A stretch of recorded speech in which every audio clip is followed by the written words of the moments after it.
In the ancient land of Benin, where myths and legends intertwined with everyday life, where the spirits walked alongside men and the gods watched over the people from the shadows, lived a boy named Samuel.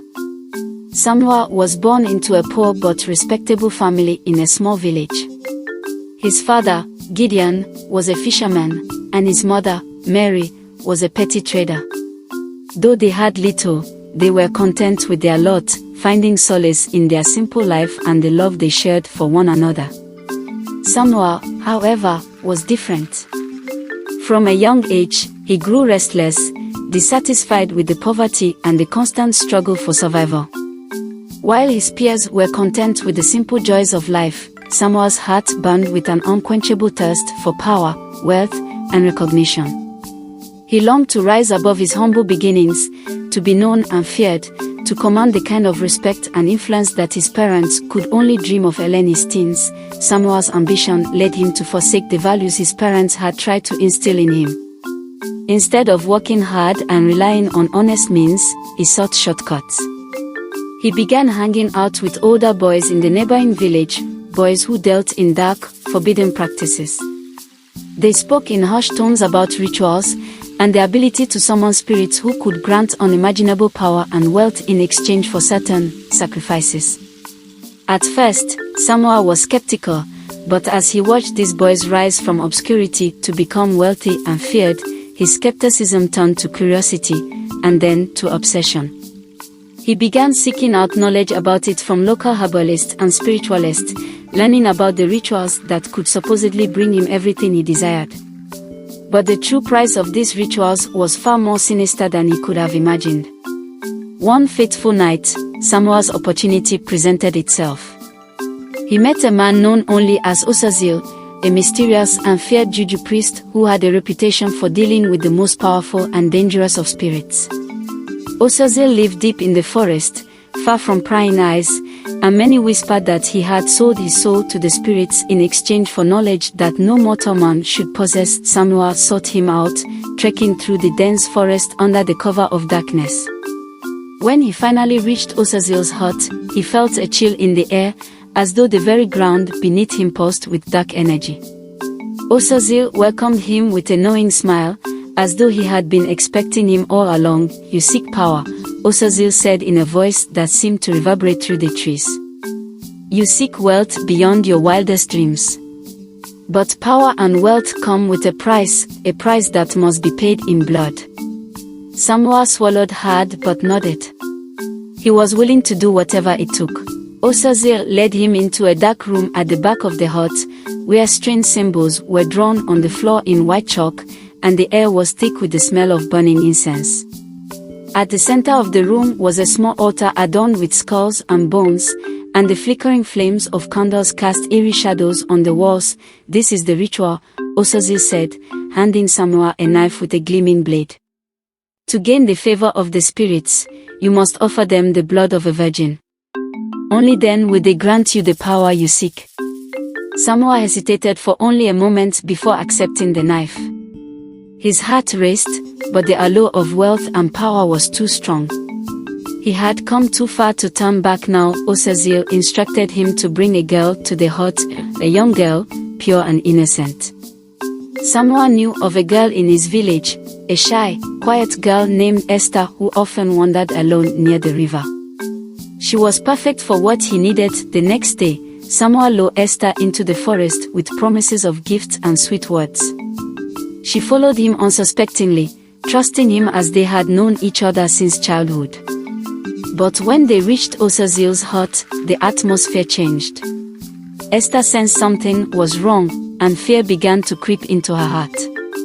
Before she could react, Samuel grabbed her, dragging her into the dark room where the ritual would take place. With trembling hands, Samuel performed the ritual as Osazil had instructed.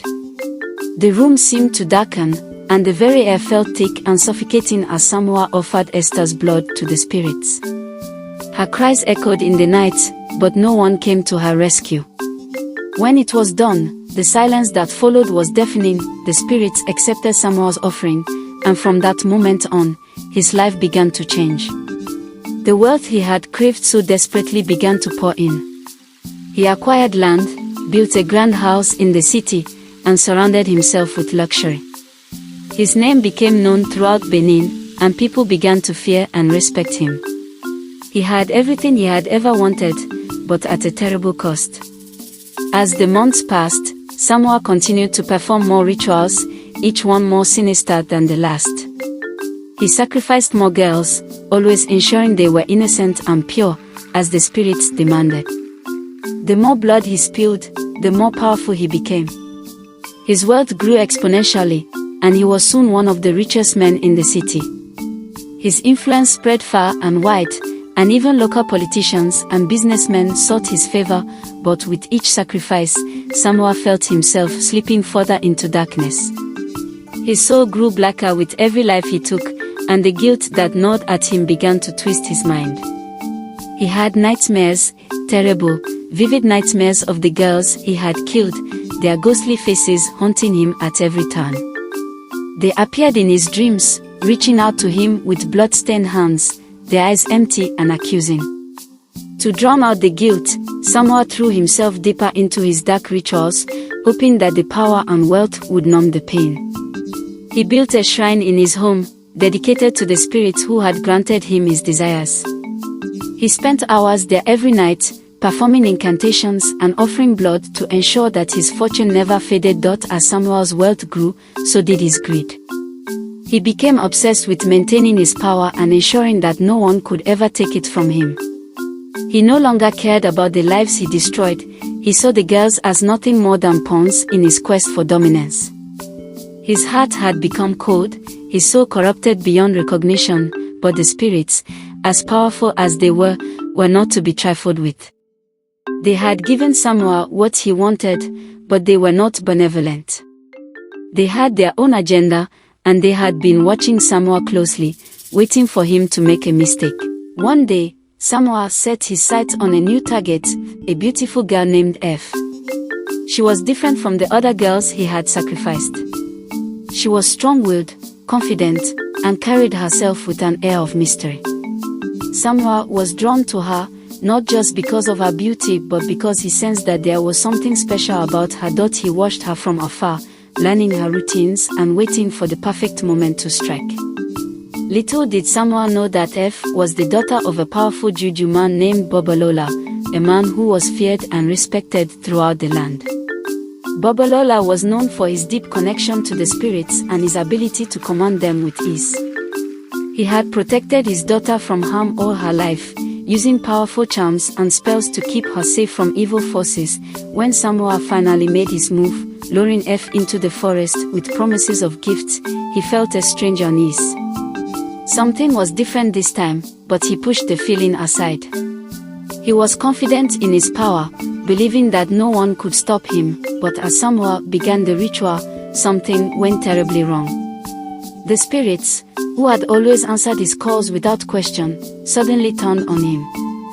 The air grew heavy, and the once familiar energy that had filled the room during his rituals became hostile and menacing. The candles flickered and went out, plunging the room into darkness. Samoa tried to continue the ritual, but his voice faltered as the spirits lashed out at him. His heart pounded in his chest, and for the first time in years, he felt a deep, paralyzing fear. He realized too late that F was no ordinary girl.